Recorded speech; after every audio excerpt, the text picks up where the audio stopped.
تو صحابہ یزید کو اچھا سمجھیں برا سمجھیں، جنہوں نے بیعت کی ہے اس بیت پہ کی ہے کہ پاور کس کے پاس ہے؟ یزید کے پاس. جو پاورفل ہوتا ہے اسلام میں حاکم اسی کو کہتے ہیں. اور بخاری مسلم کی واضح صحیح حدیثیں ہیں کہ جب ایک شخص حاکم بن جائے اس کے خلاف جو بھی کھڑا ہو قتل کر دو، کائن من کان، جو بھی ہو. اسلام میں اتحاد کی بڑی ویلیو ہے. یہ جو ہم دیکھتے ہیں نا کہ فلاں حاکم بہت نیک ہے فلاں بہت برا ہے، اس کا کرنا کیا ہے؟ نیک اور برے کا ہے تو ہے، چاہے اچھا ہو چاہے برا ہو، اس کے خلاف بغاوت نہیں کر سکتے آپ. ملک میں انارکی پھیلے گی، اسٹیٹ دو ٹکڑوں میں تقسیم ہو جائے گی، لوگوں کا خون بہے گا. تو جن صحابہ نے یزید کے ہاتھ پہ بیعت کی انہیں اس سے بحث ہی نہیں تھی کہ یہ نیک ہے یا کیا ہے، فاسق ہے. انہوں نے کہا پاورفل ہے، بیعت نہیں کرو گے تو بغاوت کے جرم میں قتل کر دے گا. اور اسلامی پھر جو بغاوت کے لیے اٹھیں گے تو اسلامی حکومت ڈیوائیڈ ہو جائے گی، اس سے مسلمانوں کا خون بہے گا. اس لیے بھائی جو بھی ہے اچھا برے کی بات ہی نہیں ہے. تو حضرت مفتی تقی عثمانی صاحب کی تحقیق یہ ہے کہ یزید کے بارے میں مستند روایات سے ثابت نہیں ہے کہ وہ حضرت حسین کے قتل میں شریک تھا. انہی کی زبانی سن لیجئے کہ دیوبند کے معاملات کیا ہیں. پاکستان میں یہ دیوبندی ہیں قاضی مظہر حسین صاحب، اور یہ جو تحریک ہے تحریک خدام اہل سنت والجماعت یہ دیوبندیوں کی ہے. وہ لکھتے ہیں پاکستان میں اہل سنت والجماعت کی غفلت اور ناواقفیت کی وجہ سے شیعت وغیرہ دوسرے فتنوں کے ساتھ خارجیت بعنوان یزیدیت کا فتنہ بھی پھیل رہا ہے، جس میں دیوبندی حلقہ بھی مبتلا ہو رہا ہے. کہ کون سا فتنہ؟ یزیدیت کا فتنہ جو ہے وہ بھی بہت تیزی سے پاکستان میں پھیل رہا ہے اور دیوبندی حلقہ اس میں مبتلا ہو رہا ہے. امام حسین رضی اللہ تعالی عنہ جیسی عظیم شخصیت پر ہاتھ ڈالنا کسی فوجی افسر یا کسی صوبے کے گورنر کا ذاتی فعل نہیں ہو سکتا. اللہ اکبر. یہ دیوبندی ہیں. اسی وجہ سے کہتے ہیں اس صورت میں حضرت حمام علیہ السلام، یہاں علیہ السلام لکھا ہے جناب قاسم نانوتوی صاحب نے علیہ السلام، جس پر بڑے بڑے فتوے لگ جاتے ہیں شیعت کے. حضرت حمام علیہ السلام کی شہادت میں کیا تردد ہو سکتا ہے؟ نہ تو یزید ان کے حق میں خلیفہ تھا، نہ اس کے خلاف اٹھنا ناجائز تھا، اور اگر خلیفہ بھی ہوتا تو پھر بھی خروج ناجائز نہ تھا، اور اگر خروج کرنا ممنوع بھی ہوتا تو معزول کرنا ممنوع نہیں تھا. الحاصل ممانعت کی وجوہات تو موجود نہیں مگر موجبات جہاد موجود ہیں، اور حضرت امام حسین علیہ السلام کی نیت میں اچھائی تھی. پھر اگر وہی شہید نہ قرار دیے جائیں تو پھر اور کون شہید کہلائے. بولتا چلوں جو آخر میں لکھ رہے ہیں قاسم نانوتوی صاحب، بڑی زبردست بات لکھی ہے. یہ 16 مقدمات پر تمہید باندھنے کے بعد کہتے ہیں کہ شیعت کا اعتراضات کی دھجیاں بکھر گئیں اور سنیوں کے طرز فکر کے مطابق رسول انس و جاں صلی اللہ علیہ وآلہ وسلم کے جگر گوشہ شہداء کے امام حضرت امام حسین رضی اللہ تعالی عنہ وعن اولادہ کی شہادت پر انگلی اٹھانے کی گنجائش ہی نہیں رہی. یہ ہے اکابر دیوبند کے نظریات.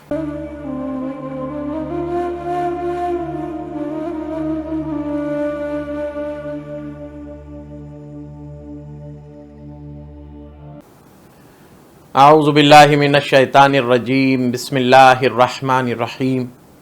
الحمد للہ رب العالمین والعاقبۃ للمتقین ثم الصلاة والسلام علی سید الانبیاء والمرسلین وعلی آلہ الطیبین الطاہرین وبعد. السلام علیکم ورحمۃ اللہ وبرکاتہ. سامعین و ناظرین حضرات، حسین تم نہیں رہے تمہارا گھر نہیں رہا. حسین تم نہیں رہے تمہارا گھر نہیں رہا، مگر تمہارے بعد ظالموں کا ڈر نہیں رہا. مگر تمہارے بعد ظالموں کا ڈر نہیں رہا. وہ کوئی بھی ہو، کسی طرف بھی ہو، کسی نسب کا ہو، جو تم سے منحرف ہوا معتبر نہیں رہا. یا حسین ابن علی جو آپ سے منحرف ہوا وہ معتبر نہیں رہا.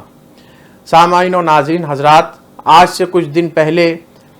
مفتی طارق مقصود صاحب نے، جو دیوبندی ہیں، تبلیغی جماعت سے ہیں اور پاکستان کے اسلامک اسکالر ہیں، بڑے مشہور و معروف، ان کے یوٹیوب چینل اور ان کی لائیو نشریات آتی ہیں، انہوں نے جس طرح ہمیشہ تنقیص اہل بیت میں اور شان مولائے کائنات اور شان حسنین کریمین میں ہمیشہ چھڑیاں چلائی ہیں، اس بار بھی انہوں نے یہ ناقابل قبول بات کی کہ بزور جو طاقتور ہو جائے وہی خلیفہ ہے، اور وہ اسٹیٹ کا حاکم ہو جائے تو پھر اس کی اتباع لازم ہے۔ صحابہ اکرام نے بھی جب اس کی بیعت کر لی ہے تو اب اس کے خلاف نکلنا، خروج کرنا بغاوت شمار کیا جائے گا۔ یہ بات الیاذ باللہ طارق مسعود صاحب نے کی۔ اس کے بعد انہوں نے طارق مسعود صاحب نے یہ کہا کہ میرے شیخ، میرے مربی تقی عثمانی صاحب نے یہ کہا کہ میں نے کافی تلاش کیا، کافی تحقیق کے بعد یہ بات کہتا ہوں کہ یزید پلید نے امام حسین علیہ السلام کے قتل کا حکم نہیں دیا، جو کہ اکثر لوگ دیوبند میں اور کچھ بریلویہ میں بھی یہ بات کرتے ہیں۔ جیسے گزشتہ وقت میں رویت ہلال والے جو ہیں مولانا مفتی منیب الرحمن صاحب نے بھی یہی بات کی تھی کہ قتل کا حکم یزید نے نہیں دیا تھا، یہ تاریخ سے بات ثابت نہیں ہے، یہ تقی عثمانی صاحب نے بات کی۔ ہاں، ان کے نظریے میں، ایسے علماء کے نظریے میں محمد بن سلمان کی حکومت بھی جائز ہو گئی، پھر ایسوں کی حکومت بھی جائز ہو گئی جو اس وقت فلسطین کے مظلومین پر خاموش ہیں، سلاطین عرب جو مقدس حجاز کی سرزمین پر رقص و سرور کی مجلسوں کا انعقاد کرا رہے ہیں، شراب خانے کھولے جا رہے ہیں اور ناجائز نہ جانے محرمات حرکتیں کی جا رہی ہیں حجاز مقدس کی سرزمین پر، اور فلسطین کے حوالے سے بالکل خاموش ہیں سلاطین عرب، اور پورے سر سے پیر تک فسق و فجور میں ڈوبے ہوئے ہیں۔ مگر طارق مسعود صاحب کہتے ہیں کہ ایسا حاکم طاقتور ہو تو ان کے خلاف بولنا جائز نہیں ہے۔ اب بات یہ سمجھ میں آتی ہے کہ اس لیے جائز نہیں ہے کیونکہ طارق مسعود صاحب اور ان جیسے لوگ، چاہے وہ کسی بھی فرقے سے تعلق رکھتے ہوں، ان جیسے علماء، جب ان کے ادارے اور ان کے جامعات، ان کی مسجدیں اور مدرسے، دارالعلوم جب اہل عرب، آل سعود اور حکمران عرب کی وظیفہ خوار ہوں گی تو بولنے سے لب خاموشی ہوں گے، اور پھر یہی کہا جائے گا کہ جب بزور طاقت کے ذریعے طاقتور آدمی خلیفہ بن جائے، یا سلطان ہو، بادشاہ ہو، خلیفہ ہو، تو اس کی اطاعت ہر ایک پر واجب ہے، لازم ہے۔ یہ کہاں کا اصول ہے؟ یہ اہل سنت و جماعت سے اس چیز کا کوئی تعلق نہیں۔ یہ وہی لوگ ہیں نا جو امیر شام معاویہ کے خروج کو بغاوت تو نہیں کہتے بلکہ خطا اجتہادی کہتے ہیں۔ یہ وہی لوگ ہیں جو بنو امیہ کی لان تان کا جو سلسلہ ہے اہل بیت اطہار پر اور خصوصاً مولا علی پر، اس پہ باطل تعویلیں پیش کرتے ہیں۔ یہ وہی لوگ ہیں جو یزید پلید کو آج بھی خلیفۃ المسلمین مانتے ہیں اور امام حسین علیہ السلام کے اس اقدام کو بغاوت مانتے ہیں۔ یہ وہی لوگ ہیں جو معاویہ کے اپنے بیٹے ناخلف کو، فاسق کو ولی عہد مقرر کرنے پر، جانشین اور خلیفہ بنانے پر اس کو برا نہیں جانتے، اس فعل کو برا نہیں کہتے، سنت اور قرآن و سنت کے خلاف نہیں بتاتے۔ میں یہاں یہ کہنا چاہتا ہوں آپ لوگوں سے، آپ یہ مان کے چلیے کہ دیوبند میں ایک طبقہ شروع سے ایسا رہا ہے کہ جو یزیدی فکر کا ہے، جو آل سعود کا وظیفہ خوار ہے، جو نجدی ہے، سلفی ہے، وہابی ہے۔ مگر کیا حاصل ہے سب کا؟ جبکہ سعودی عرب میں تبلیغی جماعت بین ہو گئی، اتنی کوششیں کرنے کے بعد، اتنی چاپلوسی کرنے کے بعد، اتنا بڑا انہیں اپنا آقا اور سردار بنانے کے بعد، ہر ناجائز فعل کو صحیح کہہ دینے کے بعد بھی ان کے خلاف کوئی لب کشائی نہ کی جائے، کوئی فتویٰ نہ دیا جائے، ان کی ان حرکات شنیعہ پر ان کو کوئی تنبیہ نہ کی جائے، پھر بھی کیا حاصل ہوا؟ تبلیغی جماعت تو بین ہو گئی سعودی عرب میں۔ بہرکیف آج میں مفتی طارق مسعود صاحب سے، کیونکہ اہل سنت و جماعت کے اصول کے خلاف اور اہل سنت و جماعت کے جو متفقہ عقائد ہیں اس کے خلاف انہوں نے بات کی، اس لیے میں بیان آپ لوگوں کے سامنے جاری کر رہا ہوں، اور اس وقت میں کوئی قرآن و سنت کی بات نہیں کروں گا، نہ آثار نبویہ کی، نہ تاریخ کی مستند کتابوں کی آپ کے سامنے میں کوئی رٹ لگاؤں گا، یا ان کی وہ کتابیں اہل سنت کی جو معتبر ہیں ائمہ کی اور اہل سنت کے جو مصادر ہیں ان لوگوں، وہ سب آپ کے سامنے پیش نہیں کروں گا، کیونکہ طارق مسعود صاحب خود کے لیے کہتے ہیں کہ وہ دیوبندی ہیں، مبلغ ہیں، ناشر ہیں دیوبندیت کے، ان کا دین دیوبندیت ہے، ان کے جو ائمہ ہیں دین کے وہ مولانا قاسم نانوتوی ہیں، رشید احمد گنگوہی ہیں، اشرف علی تھانوی ہیں، خلیل احمد امبیٹوی وغیرہ ہیں، تو انہی کی کتاب سے کچھ حوالے دے دیے جائیں تو سمجھ میں یہ آئے گا کہ دیوبند کے حوالے سے بھی، اس فکر کے حوالے سے بھی دیوبندی ہوتے ہوئے یہ غلط بات کر رہے ہیں، یہ دیوبند کی دھجیاں بکھیر رہے ہیں، دیوبند کے ائمہ کے افکار و نظریات کے خلاف بات کر رہے ہیں۔ اب بولنے کو کیوں کوئی بولے گا؟ کیونکہ لوگ اکثر جو عوام الناس ہے وہ تو کتاب سے تعلق رکھتی ہی نہیں ہے، اور جو خواص ہیں ان کو یہ کہہ کر دور کر دیا جاتا ہے کہ دیوبندی گمراہ ہے، مطلقاً کافر ہیں، فاسق ہے، تو ان کی کتابیں ہی نہ پڑھی جائیں، جبکہ ان کی کتابیں پڑھیں تو بہت ذخیرہ آپ کو حاصل ہوگا جو بالکل بعین موافق قواعد اہل سنت و جماعت ہے۔ تو میرے کہنے کا مطلب یہ ہے کہ آپ کو یہ بھی معلوم ہونا چاہیے کہ دیوبندی حضرات جو ہیں یہ چشتی صابری ہیں، ان کے درمیان بیعت و سلسلے بھی جاری ہیں،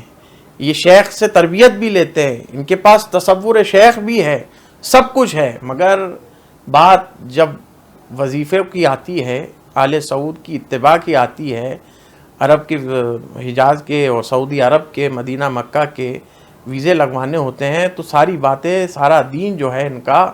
پھر حکومتی دین بن جاتا ہے۔ بہرکیف میرے سامنے چونکہ یہ دیوبندی عالم ہیں تو دیوبندی ان کے امام جو ہیں انہی کے حوالے سے آج بات کی جائے گی۔ یہ میرے پاس در تحقیق کو اثبات شہادت امام حسین و کردار یزید بر موافق قواعد سنیہ، یہ تالیف ہے فارسی کی حجت الاسلام حضرت مولانا محمد قاسم نانوتوی، جو کہ ہیں بانی دارالعلوم دیوبند کے، المتوفہ 1297 ہجری۔ اس کا اردو ترجمہ کیا ہے پروفیسر مولانا انوار الحسن شیرکوٹی نے، اور دیباچہ لکھا ہے حضرت مولانا قاضی مظہر حسین صاحب نے، جو کہ خلیفہ ارشد ہیں شیخ الاسلام حضرت مولانا سید حسین احمد مدنی صاحب کے، اور اس کے جو ناشر ہیں وہ تحریک خدام اہل سنت و جماعت کرم آباد وحدت روڈ لاہور کے، جہاں سے چھپی ہے تحریک خدام اہل سنت والجماعت سے، لاہور سے۔ اصل یہ کتابی شکل ہے جس کو شیر محمد علوی صاحب نے کتابی شکل دی ہے۔ اصل یہ مکتوب قاسم العلوم کے نام سے یہ 1292 ہجری کے اندر میں شائع ہوا تھا، اور اس کے اندر 11 مکاتب میں مکتوب ہیں، جس میں سے ایک اثبات شہادت امام حسین علیہ السلام پر بھی ہے۔ یہ رسالہ، یہ مکتوب جو لکھا گیا تھا بنام فخر الحسن صاحب گنگوہی، جو محشی ہیں سنن ابی داؤد کے، ان کے لیے قاسم نانوتوی صاحب نے یہ مکتوب لکھا تھا کسی سوال کے جواب میں، اور اس کے بعد منشی ممتاز علی صاحب میرٹھی نے پھر اس کو مطبع کرایا مجتبائی میں، پھر اس کا ناشر القرآن سے مولوی انوار الحسن صاحب شیرکوٹی نے اردو میں ترجمہ کرایا، پھر اس کا کتابی شکل جو دی ہے وہ شیر محمد صاحب علوی فاضل جامعہ اشرفیہ لاہور دیوبندی ہیں، انہوں نے اسے کتابی شکل دی ہے۔ یہ اصل مکتوب کی شکل میں ہے جو قاسم العلوم کے نام سے مسمى۔ اب میں اس کتاب کو شروع کرنے سے پہلے جو اس کتاب کے ناشر ہیں اور اس کے جو امیر ہیں، ناشر جو پبلیکیشن ہے اس کی تحریک خدام اہل سنت والجماعت، اس کے قائد اور رہبر جو ہیں الحاج مولانا قاضی مظہر حسین صاحب، جو مرکزی میر ہیں تحریک خدام اہل سنت والجماعت پاکستان کے، ان کے کلمات بابرکات جو اس میں درج کیے ہیں اس کتاب کے اندر، وہ کہتے ہیں، انہی کی زبانی سن لیجئے کہ دیوبند کے معاملات کیا ہیں۔ پاکستان میں، یہ دیوبندی ہیں قاضی مظہر حسین صاحب، اور یہ جو تحریک ہے تحریک خدام اہل سنت والجماعت، یہ دیوبندیوں کی ہے۔ وہ لکھتے ہیں پاکستان میں اہل سنت والجماعت کی غفلت اور ناواقفیت کی وجہ سے شیعت وغیرہ دوسرے فتنوں کے ساتھ خارجیت بعنوان یزیدیت کا فتنہ بھی پھیل رہا ہے، جس میں دیوبندی حلقہ بھی مبتلا ہو رہا ہے۔ کہ کون سا فتنہ؟ یزیدیت کا فتنہ جو ہے وہ بھی بہت تیزی سے پاکستان میں پھیل رہا ہے اور دیوبندی حلقہ اس میں مبتلا ہو رہا ہے۔ تحریک خدام اہل سنت کے ایک نوجوان عالم قاری شیر محمد صاحب علوی سلمہ فاضل جامعہ اشرفیہ لاہور نے حجت الاسلام قاسم نانوتوی کا یہ جو مکتوب ہے محققانہ مکتوب کتابی شکل میں لا کے ہم پر یہ دینی خدمات سر انجام دی ہیں، اور اس پر مستزادیہ کہ انہوں نے ابتدائیہ کے طور پر اپنا ایک جامع مقالہ بعنوان التمہید فی بیان فسق یزید سے بھی اس میں شامل کیا ہے۔ تو یہ حالات آپ خود دیوبندیوں کی زبانی سن لیں۔ قاضی مظہر حسین صاحب کہہ رہے ہیں کہ دیوبند میں ایک طبقہ ایسا ہے، جس طرح رافضیت سے اہل سنت متاثر ہوئی ہے، اسی طرح عنوان یزیدیت سے بھی متاثر ہے، اور اس میں سب سے زیادہ دیوبندی حضرات ہیں۔ اب یہاں ہم کتاب شروع کرنے سے پہلے جو یہ مقالہ لکھا ہے التمہید فی بیان فسق یزید، شیر محمد صاحب علوی نے اس کتاب کے اندر، جو قاسم نانوتوی صاحب کی کتاب ہے، مکتوب ہے، اس کو آپ لوگوں کے سامنے پڑھ کے سنانا چاہتے ہیں۔ بڑا زبردست مقالہ التمہید فی بیان فسق یزید کے حوالے سے لکھا ہے، اور یہ جامعہ اشرفیہ لاہور کے دیوبندی فاضل ہیں، عالم ہیں، اور انہوں نے اس کتاب میں یہ رسالہ لکھا ہے۔ اس میں یہ کہتے ہیں تاکہ قاسم نانوتوی کے ساتھ اور دیگر ائمہ دیوبند جو ہیں ان کے بھی نظریات سامنے آ جائیں، وہ لکھتے ہیں کہ یہ استاذ العلماء رئیس المتکلمین حضرت الاستاذ مولانا محمد ادریس خان دہلوی، یہ مولانا اشرف علی تھانوی اور انور شاہ کاشمیری وغیرہ کے جلیل القدر شاگرد میں سے ہیں، اور ان کے مریدین اور خلفاء میں سے ہیں۔ کون؟ مولانا ادریس خان دہلوی، کیونکہ اس رسالے کے اندر محمد شیر علوی صاحب نے دیوبند کے افکار نظریات اور ان کے اقوال جمع کیے ہیں یزید کے خلاف میں، اور امام حسین کی شہادت اور ان کے اقدام کے اس بات میں۔ تو دو علماء ان کے ائمہ میں سے دو امام کو میں یہاں پر پیش کر دیتا ہوں، ان کے کیا نظریات ہیں آپ سنتے چلیے۔ محمد ادریس خان صاحب دہلوی لکھتے ہیں امام حسین کا خروج خلافت راشدہ کے دعویٰ کی بنا پر نہ تھا، اس لیے کہ خلافت راشدہ کی مدت 30 سال گزر چکی تھی، بلکہ مسلمانوں کو ظالموں کی حکومت سے چھڑانا تھا کہ مسلمانوں پر ظالم اور فاسق و فاجر کی حکومت قائم نہ ہو جائے، اس لیے کہ یزید کی حکومت ابھی پوری طرح قائم نہیں ہوئی تھی۔ اہل مکہ، اہل مدینہ اور اہل کوفہ نے بھی یزید کے ہاتھ پر بیعت نہیں کی تھی، اور حضرت امام حسین اور عبداللہ ابن عباس اور عبداللہ ابن عمر اور عبداللہ ابن زبیر رضوان اللہ تعالی علیہ مجمعین نے بھی یزید کی بیعت نہیں کی تھی، گرچہ حضرت عبداللہ ابن عمر نے بعد میں بیعت کر لی تھی۔ اور احادیث میں جو یہ آیا ہے کہ بادشاہ وقت سے بغاوت اور اس کی اطاعت سے خروج جائز نہیں، گرچہ وہ بادشاہ ظالم ہوں۔ اس کا مطلب یہ ہے کہ جس بادشاہ کا بلا نزاع اور بلا مزاحمت کا کامل تسلط ہو گیا ہو، بلا نزاع اور بلا مزاحمت یعنی کوئی کسی نے اختلاف نہ کیا ہو یزید کی خلافت پر۔ اب یہ حدیث اور آثار اور تاریخ سے ثابت ہے کہ کس کس نے اختلاف کیا ہے یزید کی، جب اس کو نامزد کیا جا رہا تھا، اپوائنٹ کیا جا رہا تھا، یہ کوئی ڈھکی چھپی بات نہیں ہے۔ بلا مزاحمت کامل تسلط پا لیا ہو اگر بادشاہ نے، تب تو یہ بات ہے کہ اس کے خلاف نکلنا بغاوت ہے، وہ گرچہ ظالم اس کی اطاعت سے خروج اور بغاوت جائز نہیں، اس حالت میں جائز نہیں۔ اور جس کا ابھی تک تسلط ہی نہ ہوا ہو اور ہنوز اس کی حکومت ہی قائم نہیں ہوئی ہو، تو اس کا مقابلہ خروج اور بغاوت نہیں کہلائے گا۔ دفع تسلط اور رفع تسلط میں بڑا فرق ہے۔ قائم شدہ تسلط کا رفع یعنی اس کا ازالہ خروج اور بغاوت ہے، اور کسی ظالم کے تسلط کو قائم ہونے نہ دینا اس کا نام منع تسلط ہے۔ حضرت امام حسین کا خروج یزید پلید کے دفع اور منع تسلط کے لیے تھا، نہ کہ رفع تسلط کے لیے۔ یہ کہتے ہیں، بڑی جامع بات لکھتے ہیں، فتاوی عزیزیہ سے نقل کی انہوں نے، مولانا ادریس خان دہلوی صاحب لکھتے ہیں کہ دفع تسلط اور رفع تسلط میں فرق ہے۔ امام حسین علیہ السلام نے دفع تسلط کیا ہے، منع تسلط کیا ہے، ابھی تک اس کی بادشاہت قائم نہیں ہوئی تھی۔ بادشاہت جب قائم ہو جائے اور اہل حل و عقد اس پر بیعت کر لیں، سب لوگ اس پر راضی ہو جائیں، اب چاہے وہ فاسق ہو، ظالم ہو، کچھ بھی ہو، تسلط اسے حاصل ہو گیا ہے اہل حل و عقد کی بیعت سے، تو اب اس کے خلاف نکلنا خروج و بغاوت ہے۔ مگر ابھی تک جس کا جو مسلط ہی نہیں ہوا، بڑے بڑے صحابہ نے جس سے بیعت ہی نہیں کی ہو جس سے ابھی تک، تو اس کو روکنا تسلط سے، غالب آنے سے، ملک کا حکمران بننے سے، اسے منع اور دفع تسلط کہتے ہیں، رفع تسلط نہیں کہتے ہیں۔ رفع تسلط ہوتا ہے جس کی بادشاہت قائم ہو گئی ہو پھر اس کے خلاف نکلنا، اور منع اور دفع تسلط ہوتا ہے کہ جس کی بادشاہت قائم ہی نہیں ہوئی ہو اور اس کے خلاف نکلے تو اسے منع اور دفع تسلط کہتے ہیں۔ اب دوسرے ان کے امام پاکستان، رئیس المحققین، علامہ دوراں، استاذنا المکرم حضرت مولانا سید احمد شاہ بخاری صاحب، یہ جو ہیں حضرت مولانا احمد لاہوری صاحب کے اجلہ خلفاء میں سے ہیں، وہ بڑی زبردست بات لکھ رہے ہیں، کہتے ہیں کہ واقعہ کربلا کی تمام تر ذمہ داری یزید پر عائد ہوتی ہے۔ وہ اگرچہ اس واقعے کے وقت ظاہر میں کربلا سے بہت دور تھا، مفتی تقی عثمانی صاحب بھی سنیں اور مفتی طارق مسعود صاحب بھی سنیں، کیا لکھ رہے ہیں کہ اگرچہ اس واقعہ سے اس وقت بہت دور تھا، قتل امام حسین سے اس وقت دور تھا ظاہری طور پر، مگر حقیقت میں وہ اسی قدر نزدیک تھا کیونکہ کوئی کام اس کی رائے کے بغیر نہیں ہو رہا تھا۔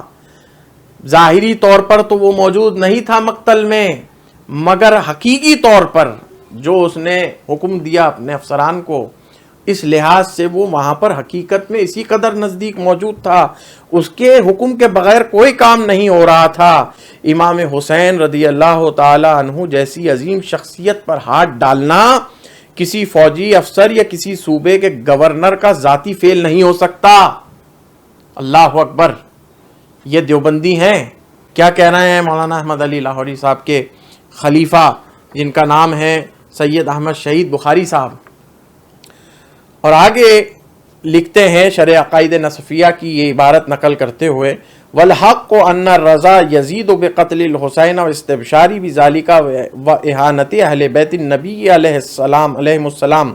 مما تواتر معناہ وان کان تفاصیل احدا فنحن لا نتوقف فی شانہ بل فی ایمانہ لعنۃ اللہ علیہ وعلی انصارہ وعوانہ۔ اور حق بات یہ ہے کہ امام حسین کے قتل پر یزید کا راضی ہونا اور اس پر خوشی کا ظاہر کرنا اور نبی کریم صلی اللہ علیہ وآلہ وسلم کے گھرانے کو رسوا کرنا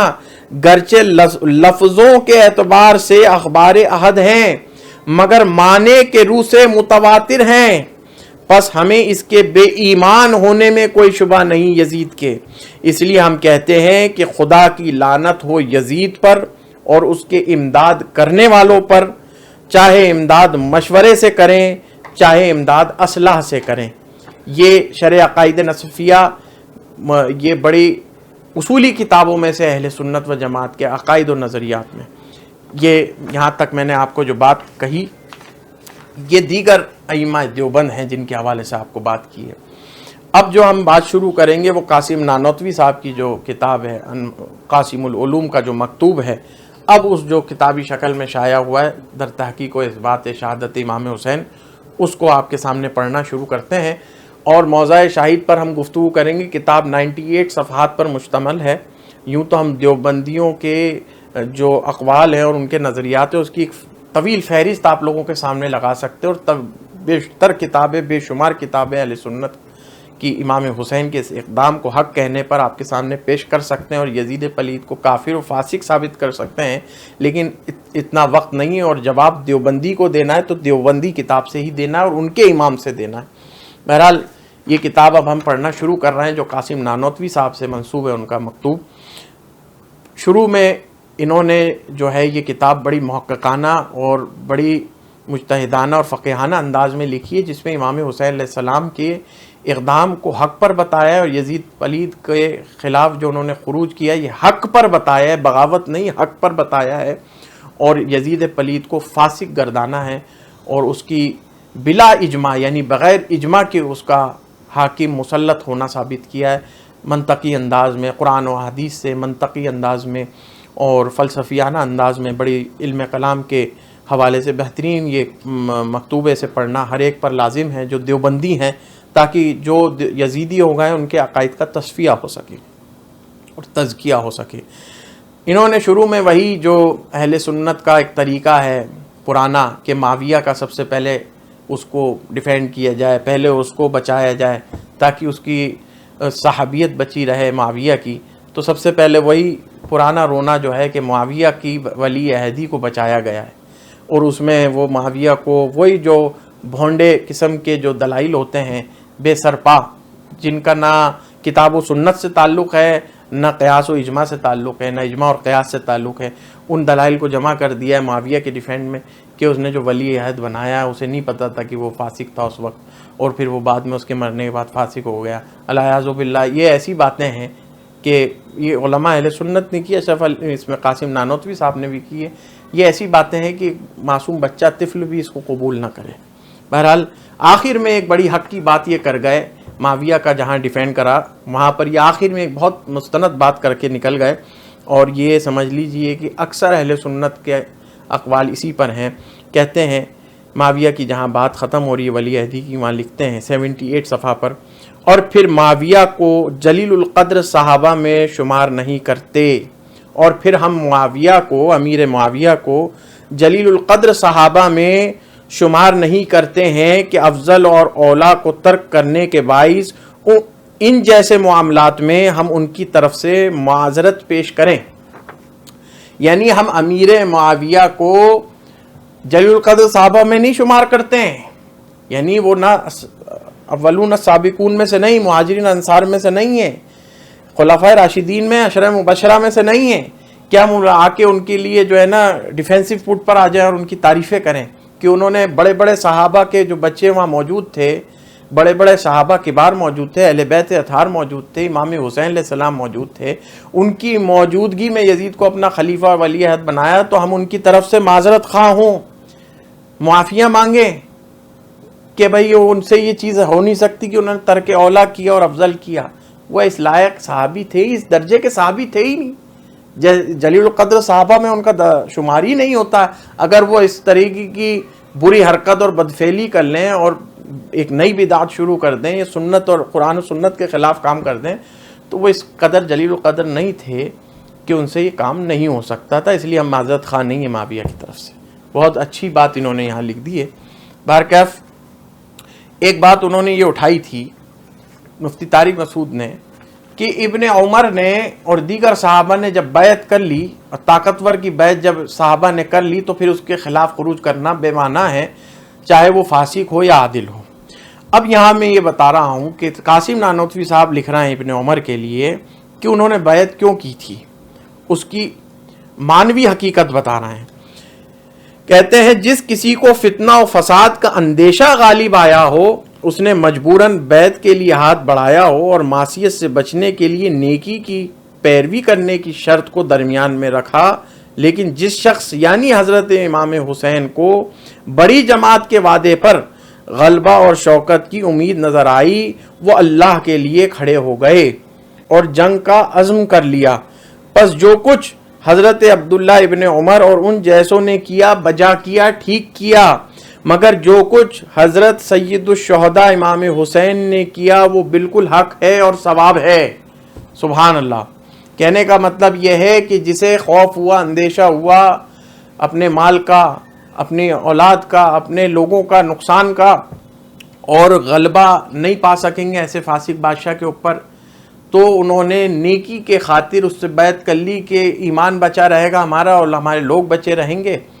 معصیت سے بچنے کے لیے اس سے بیعت کر لی، قتل سے بچنے کے لیے۔ تو ایسے لوگ ابن عمر وغیرہ ہم ایسے صحابہ نے ٹھیک کیا، اپنی جان بچانے کے خاطر کر لیا، وہ ٹھیک ہے، لیکن اس کے بنا پر حضرت امام حسین کا خروج بغاوت کہنا معاذ اللہ۔ تو کہتے ہیں امام حسین علیہ السلام نے جو کچھ کیا یزید کے خلاف وہی حق ہے اور ثواب ہے۔ ابن عمر کا کرنا ٹھیک ہے ان کے حق تک، ان کی ذات تک، مگر امام حسین کا کرنا یہ قرآن و سنت کا طریقہ ہے، یہ اتباع رسول ہے، یہ اسوہ رسول ہے، یہ دین ہے، یہی حق اور ثواب ہے۔ اس کے بعد آگے لکھتے ہیں، بڑا علمی گفتگو کرتے ہوئے لکھتے ہیں کہ مطلق انعقاد اور عام انعقاد میں فرق ہے۔ کہتے ہیں اس کے بعد صاحب شرح مقاصد نے کہا ہے اور دوسرا طریقہ انعقاد امامت کا استخلاف امام ہے۔ شرح مقاصد جو ہے بڑی کتابوں میں سے عقائد کی، وہ کہتے ہیں کہ امام یعنی خلیفہ بنانے کا جو دوسرا طریقہ ہے وہ یہ ہے کہ کوئی مر جائے خلیفہ، اس کو وہ اپنے بیٹے کو یا اپنے کسی جان پہچان والے کو یا جسے چاہے وہ خلیفہ بنا لے، امام بنا لے امت پر۔ اگرچہ یہ طریقہ مطلق انعقاد امامت کے طریقے ہوں تو یہ معنی ہے کہ مطلق انعقاد کے لیے ایک دو آدمیوں کی بیعت اور نیز استخلاف اور غلبہ اور شوکت کافی ہے، لیکن مطلق انعقاد سے انعقاد کا عام ہونا لازم نہیں آتا کہ حضرت امام حسین کو یزید کی اطاعت لازم ہو اور اس کے خلاف اٹھنا حرام ہو۔ اور اگر یہ طریقہ کامل انعقاد یعنی خلافت کے عام اور شامل ہونے کے طریقے ہیں اور صحیح بھی ہیں تو ایک یا دو شخص سے کافی ہو جائیں گے، لیکن اہل حل و عقد کے لیے کوئی تعداد مقرر نہیں۔ اس صورت میں بھی حضرت امام حسین کو یزید کی اطاعت ضروری نہیں ہو جاتی، کیونکہ عام خلافت تمام اہل حل و عقد کے بغیر ممکن ہی نہیں ہے۔ چونکہ حضرت امام حسین نے بیعت نہیں کی، اس لیے سب اہل حل و عقد کا متفق ہونا حاصل ہی نہ ہو سکا۔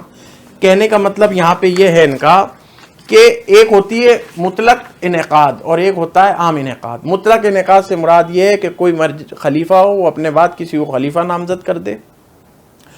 اور اس میں سے جو عوام الناس میں سے ایک دو اہل حل و عقد ہیں وہ اس سے بیعت بھی کر لیں، تو یہ بس ان ایک دو لوگوں تک کے لیے ہی خلیفہ ہے، پوری امت کا، عامت المسلمین کا خلیفہ اور امام نہیں بن گیا۔ اسے عام خلافت، عام انعقاد کہتے ہیں۔ جب پوری ہوگی، جب سارے اہل حل و عقد نے اس سے متفقانہ طور پر بیعت کر لی ہو حاکم سے، تب وہ انعقاد عامہ ہے، نہیں تو وہ انعقاد مطلقہ ہے۔ انعقاد مطلقہ ہوئی تھی یزید کی، یعنی کچھ صحابہ نے بیعت کر لی تھی ڈر و خوف و ہراس سے اور اپنے آپ کے گردنوں کو بچانے کے لیے، مال کو بچانے کے لیے، اولاد کو بچانے کے لیے، معصیت سے بچنے کے لیے۔ یہ مطلق انعقاد تھا، عام انعقاد نہیں تھا۔ عام انعقاد میں سارے مسلمانوں میں جو اہل حل و عقد ہیں، اہل حل و عقد سے مراد جو نمائندے ہیں، پیشوا ہیں، رہبر ہیں، جو دانشور ہیں، علماء ہیں، جن کو دین کا علم زیادہ ہے، جن کے پاس عمل زیادہ ہے، تقویٰ ہے، وہ لوگ اس پر راضی نہ ہوں، خوش نہ ہوں، اس سے بیعت نہ کریں تو وہ عام انعقاد نہیں کہلائے گا، وہ مطلق انعقاد کہلائے گا۔ عام انعقاد ان سب کے اہل حل و عقد کے جمع ہونے کو، ایک خلیفہ کے ہاتھ پر راضی ہونے کو، جیسے مولائے کائنات کی خلافت راشدہ ہے اور جیسے خلفائے راشدین کی خلافت راشدہ ہے، اس کو عام خلافت، عام انعقاد کہیں گے۔ یزید پلید کا جو کی خلافت ہے وہ مطلق انعقاد ہے۔ اور دوسری طرف اس کے حوالے سے یہ بھی تشریح کی گئی ہے کہ مطلق انعقاد کے لیے خالی قریشی ہونا کافی، قرشی ہونا، نسباً قرشی ہونا، لیکن عام انعقاد کے لیے قرشی ہونے کے ساتھ علم و عمل اور تقویٰ ہونا بھی ضروری ہے، جو کہ یزید میں نہیں تھا۔ اس لیے امام حسین کے حق میں نہ تو یہ خلیفہ تھا اور نہ اس کی اطاعت واجب تھی اور نہ اس کے خلاف خروج کرنا بغاوت تھا۔ آگے اسی کے اصول کو بیان کرتے ہوئے اس کے ذیل میں یہ بات لکھتے ہیں، اور امام حسین کو یزید کے خلاف اٹھنے پر کوئی دغدغہ نہیں، اور یہ انعقاد مطلق اور عمومی انعقاد کے فرق اس زمانے میں کم فہم لوگ کیا جانے، یہ کم فہم لوگ کیا جانے کہ عمومی انعقاد کیا ہے یہ اور انعقاد مطلق کیا ہے، ہر چند نہ سمجھیں گے، لیکن اگلے لوگوں کے معاملات کی تحقیق سے واضح ہوتا ہے کہ اہل حل و عقد میں ہر شخص بیعت کے اور اس کے نوکر چاکر کے حق میں بیعت خیال کرتے تھے، ورنہ حضرت علی کی بیعت کی ضرورت اور حضرت ابو بکر رضی اللہ تعالی عنہما کے ہاتھ پر اس بیعت کے اہتمام کی کیا ضرورت تھی، اور اسی طرح یزید اہل شام کی بیعت اور دوسرے اہل حل و عقد کی بیعت کے بعد حضرت حسین اور عبد الرحمن بن ابو بکر اور دیگر صحابہ رضوان اللہ تعالی علیہم اجمعین کی بیعت کی طلب نہ کرتا۔ یعنی جب حضرت ابو بکر سے سب نے بیعت کر لی تھی تو پھر حضرت علی کی طرف کیوں حضرت ابو بکر صدیق رضی اللہ تعالیٰ عنہ نے مولا کائنات کی طرف رخ کیا؟ اس سے بات سمجھ میں آئی، واضح ہو گیا۔ عام فہم لوگ اس بات کو نہیں سمجھیں گے۔ ہم جو ویڈیو بنا رہے ہیں، بیان جاری کر رہے ہیں، اس میں ہمارے لیے خاص ہمارے جو ہدف ہیں وہ علماء حضرات و علماء دیوبند ہیں کہ سمجھیں کہ حضرت ابو بکر نے سب کے بیعت ہونے کے بعد بھی علی کو ترجیح دی کہ یہ ایسی عظیم شخصیت ہے، یہ وہ اہل و عقد میں سے ہیں، پیشوا ہیں، امام رہبر ہیں، اہل بیت میں سے، انہوں نے اگر بیعت نہیں کی تو سمجھا جائے گا کسی نے بیعت نہیں کی۔ میں مطلق انعقاد میں داخل رہوں گا، عام انعقاد میں داخل نہیں ہوں گا، یعنی سب کا خلیفہ نہیں ہوں گا، کچھ ہی گروہ کا خلیفہ بن کے رہ جاؤں گا۔ اب سمجھے بات کو کہ عام انعقاد کیا ہے اور مطلق انعقاد کیا ہے، خلفائے راشدین کی سنت کیا ہے اور قرآن و سنت کیا ہے۔ اس کے بعد کہتے ہیں، بڑی خوبصورت بات لکھتے ہیں کہ جب اتنی بات معلوم ہو گئی تو یہ بھی معلوم ہونا چاہیے کہ کسی کام کے کرنے میں نیت کی مداخلت ہے اور نیت پر ہی ثواب دیا جاتا ہے۔ ہم یہاں یہ کہتے ہیں کہ امام حسین علیہ السلام کا حسن نیت اس قابل نہیں ہے کہ اس میں شبہ کیا جائے کہ وہ اپنے خلافت کے لیے اٹھے تھے، یہ یزید کی سے بغاوت کے لیے اٹھے تھے۔ امام حسین کے نیت کے لیے ہمیں حسن نیت یہ رکھنی ہوگی امام حسین کی نیت کے ساتھ، اس میں کوئی شبہ نہیں کہ آپ نے امت کی رہبری کے لیے اور امت کو عصیان اور معصیت اور گمراہیت سے اور بے دینی سے بچانے کے لیے آپ کھڑے ہوئے تھے۔ اسی وجہ سے کہتے ہیں اس صورت میں حضرت حمام علیہ السلام، یہاں علیہ السلام لکھا ہے جناب قاسم نانوتوی صاحب نے، علیہ السلام، جس پر بڑے بڑے فتوے لگ جاتے ہیں شیعت کے۔ حضرت حمام علیہ السلام کی شہادت میں کیا تردد ہو سکتا ہے؟ نہ تو یزید ان کے حق میں خلیفہ تھا،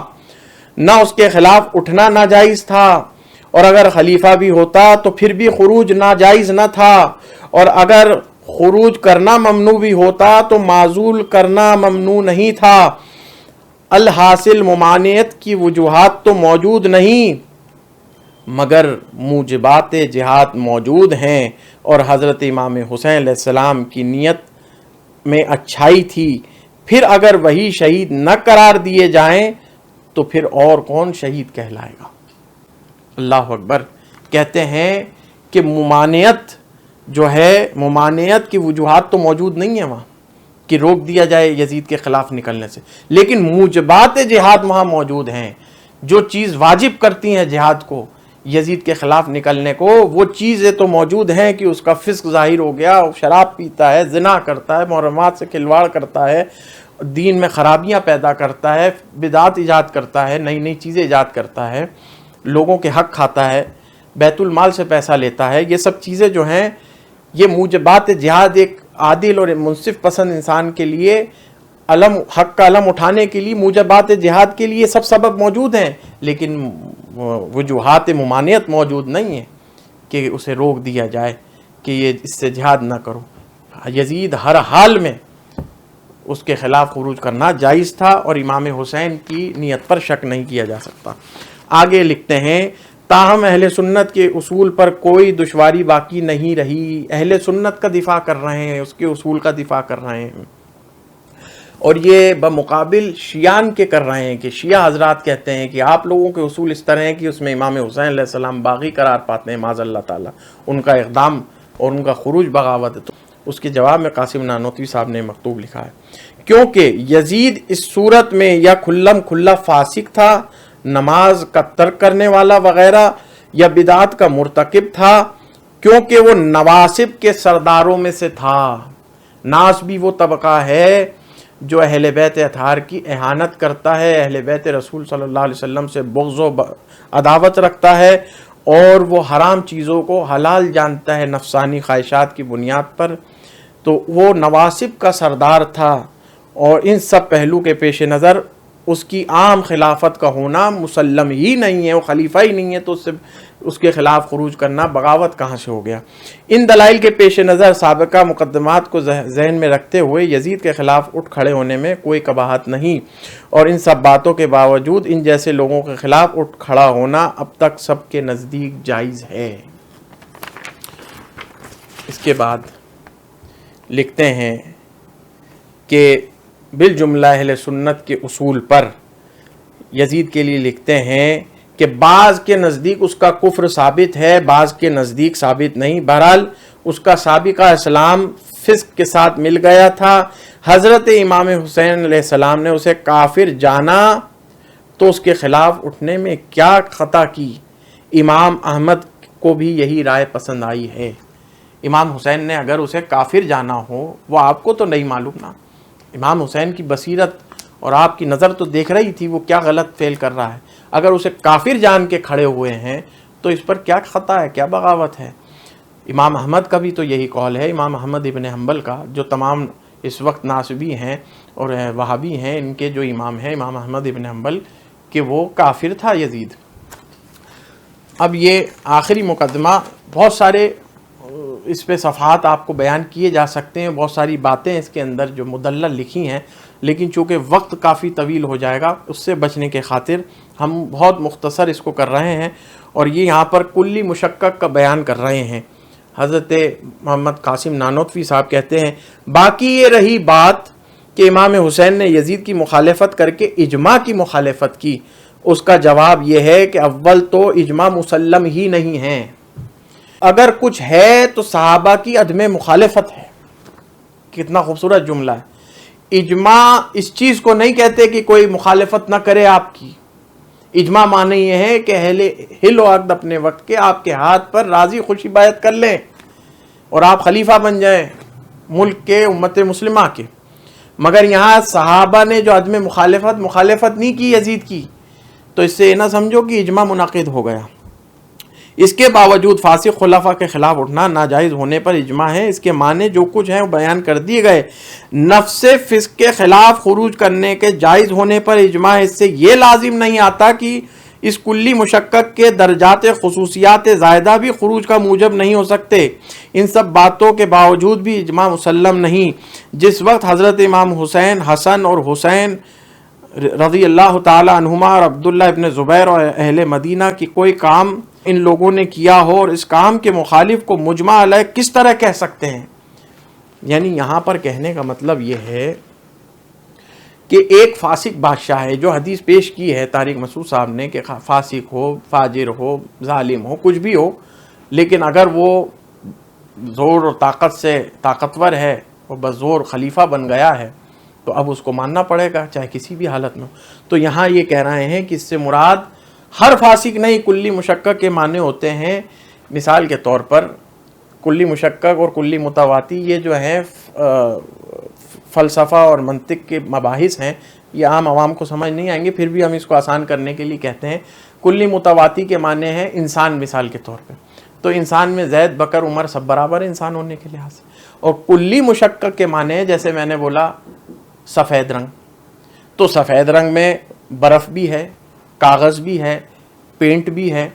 اور بہت ساری چیزیں، انسان کا رنگ بھی سفید ہے۔ تو ہر سفید کیا برابر سفید ہے؟ برابر کا سفید ہے۔ کلی مشکک کے مقابلے میں کلی متواتی اپنے درجے میں، اپنے معنوں میں سب میں برابر ہے، اپنے افراد میں، لیکن کلی مشکک کے افراد میں درجہ الگ الگ ہوتا ہے، کوئی اعلیٰ ہے، کوئی اوسط ہے، کوئی ادنا ہے۔ اسی طرح ہر فاسق کے لیے یہ حدیث ثابت نہیں آئے گی۔ قاسم نانوتوی صاحب لکھ رہے ہیں ہر فاسق میں فرق ہے۔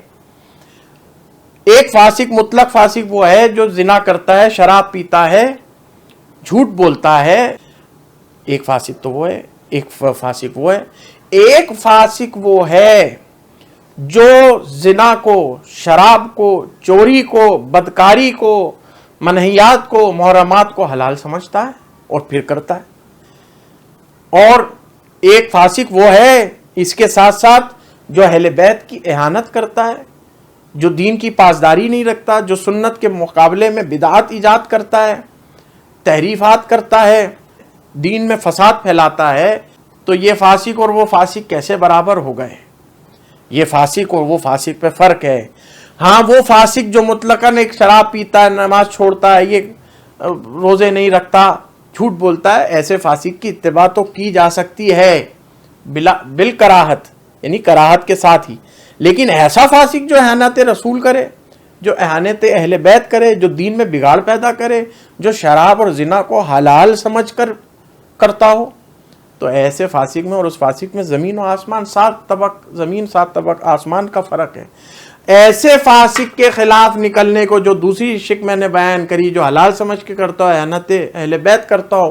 ہرگز خروج و بغاوت نہیں کہلائے گا. یہ کلی مشکک ہے، ہرگز خروج و بغاوت نہیں کہلائے گا. اور اس وقت کیسے کہلایا جا سکتا ہے جبکہ حسن و حسین ایک طرف ہوں، عبداللہ ابن زبیر ایک طرف ہوں، عبد الرحمن بن ابو بکر ایک طرف ہوں، عبداللہ ابن عمر ایک طرف ہوں، اور دیگر صحابہ اور تابعین ایک طرف ہوں، اس کے خلاف ہوں، یزید کے خلاف ہوں، اسے فاسق جانتے ہوں، اس کے خلاف کیسے اجماع کہا جا سکتا ہے؟ یہ اجماع ہمارے نزدیک مسلم نہیں. قاسم نانوتوی صاحب کہتے ہیں. آگے لکھتے ہیں، آخر میں ہم پہنچ رہے ہیں اب. غرض اس کہنے کے کہ فاسق کے خلاف خروج کرنا جائز نہیں، یہ لازم نہیں آتا. فسق ظاہر کے اعلان کرنے اور دین کی ضروریات ترک کرنے اور بدعات کا ارتکاب کرنے پر بھی خروج نہیں کرنا چاہیے. تنبیہ یہ کہ فسق کلی مشکک ہے، نہ اس کا ہر فرد خروج کو واجب کرتا ہے اور نہ اس کا ہر مرتبہ خروج کو مانے ہیں. یہ مطلب نہیں ہو گیا فاسق کہنے کا مطلب کہ ضروریات دین کا تاریک ہو، نماز کا چھوڑنے والا ہو، بدعات کا ارتکاب کرنے والا ہو، احانت اہل بیت کرنے والا ہو، تب بھی آپ یہ کہیں اس فاسق کے خلاف کھڑے نہ ہو، ایسے ظالم کے خلاف کھڑے نہ ہو، پھر ان کے خلاف کھڑا ہونا بغاوت کہلائے؟ نہیں، ان کے خلاف کھڑا ہونا ہی دین ہے، ان کے خلاف کھڑا ہونا ہی صراط مستقیم ہے. کہتے ہیں کلی مشکک کے ہر فرد جو ہے نہ وہ تو خروج کو واجب کرتے ہیں اور نہ ہر فرد خروج سے مانے ہیں.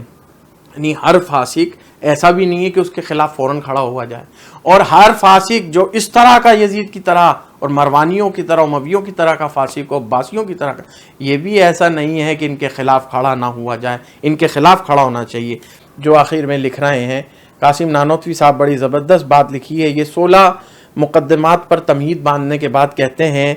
کہ شیعت کا اعتراضات کی دھجیاں بکھر گئیں اور سنیوں کے طرز فکر کے مطابق رسول انس و جاں صلی اللہ علیہ وآلہ وسلم کے جگر گوشہ شہداء کے امام حضرت امام حسین رضی اللہ تعالی عنہ وعن اولادہ کی شہادت پر انگلی اٹھانے کی گنجائش ہی نہیں رہی. یہ ہے اکابر دیوبند کے نظریات، یہ ہے متفقہ نظریات اکابر دیوبند. اور یہ وہ دیوبندی ہیں جو بانی دیوبند ہیں، یہ مؤسسین ہیں، دیوبند کے مؤسس ہیں، یہ اساتین دیوبند ہیں. ان کے بعد الگ جا کر چلنا، ان کے خلاف چلنا، پھر آپ اپنے آپ کو دیوبندی نہ کہیں کچھ اور کہیں تو بہتر ہو. اور یہ بات کہہ کے کہ امت میں اتحاد ہمیں ضروری ہے. میں آپ سے پوچھنا چاہتا ہوں،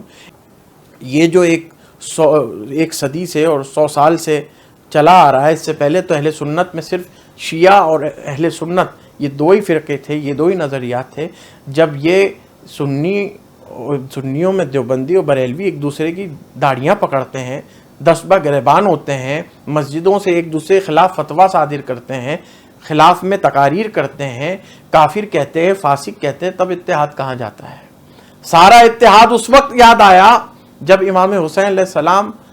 کے جو ظالم ہے، جو فاسق ہے، جو قاتل ہے، جو عین قاتل جو ہے یزید پلید، اس کے لیے اس کی خلافت کو ثابت کرنے میں آپ کو اتحاد امت یاد آ گیا. ظالم کے خلاف بولنا حق ہے، خروج کرنا بغاوت نہیں، صراط مستقیم ہے. اور احقاق حق اور ابطال باطل یہ دین متین کا خاصہ ہے، اسلام کا خاصہ ہے. اگر یہ اصول، یہ اصل اور یہ رکنی ترک ہو جائے تو یہ جتنے یہ انبیاء اور مرسلین مبعوث ہوئے ہیں، جس خاطر مبعوث ہوئے ہیں، جس بنا پر مبعوث ہوئے ہیں، وہ احقاق حق اور ابطال باطل، حق کو قائم کرنا اور باطل کی دھجیاں بکھیرنے کے لیے تو ہوئے. اس اصل کو مد نظر رکھیں کہ ظالم کو ظالم نہ کہنا بھی ظلم ہے، اور جو مظلوم ہے اگر اسے مظلوم نہ جانا جائے تو یہ بھی ایک اپنے آپ میں ظلم ہے اور ظالم کی طرفداری ہے. کیا صرف مسلمانوں کے پیارے ہیں حسین؟ کیا صرف مسلمانوں کے پیارے ہیں حسین؟ چرخ نوع بشر کے تارے ہیں حسین، چرخ نوع بشر کے تارے ہیں حسین. انسان کو بیدار تو ہو لینے دو، ہر قوم پکارے گی ہمارے ہیں حسین. انسان کو بیدار تو ہو لینے دو، ہر قوم پکارے گی ہمارے ہیں حسین. اقول قولی ھذا واستغفر اللہ، والسلام علیکم ورحمۃ اللہ وبرکاتہ.